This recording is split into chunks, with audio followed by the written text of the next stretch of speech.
মাছের বাজারে গেলে মনে হয় পুরো মাছের বাজারটাই তুলে নিয়ে আসি। ভ্যারাইটিস মাছ থাকে, দেখতে কত ভালো লাগে। আর যখন মাছগুলো এইভাবে জলে খেলা করে তখন তো আরো বেশি ভালো লাগে, তাই না? আমার ভীষণ ভালো লাগে মাছ এইভাবে যখন জলে খেলা করে, দেখতে ভীষণ ভালো লাগে। আর যখন মাছগুলোকে এইভাবে তুলে কেটে দেয় তখন খুব খারাপ লাগে। তো কি করব, কিছু তো করারও নেই, তাই না?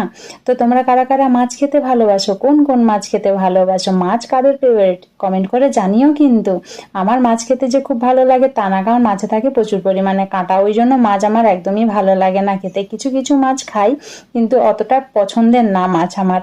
তো যাই হোক, তোমাদের কার কার পছন্দ সেটাও তোমরা কমেন্ট করে জানিও। শুনেছি মাছ নাকি শুভ কাজে বেরোনোর সময় দেখলে খুবই ভালো, তাই তোমরা কমেন্ট করে জানিও তো এটা যে আমি শুনেছি এটা ঠিক না ভুল। তো তোমাদের ভিডিওটা কিরকম লাগলো কমেন্ট করে জানিও। তোমরা কি এরকম শর্ট ভিডিও দেখতে চাও সেটাও কিন্তু কমেন্ট করে জানিও। আমি তোমাদের জন্য শর্ট ভিডিও নিয়ে আসবো। আর মাছগুলো দেখো কি সুন্দর খেলা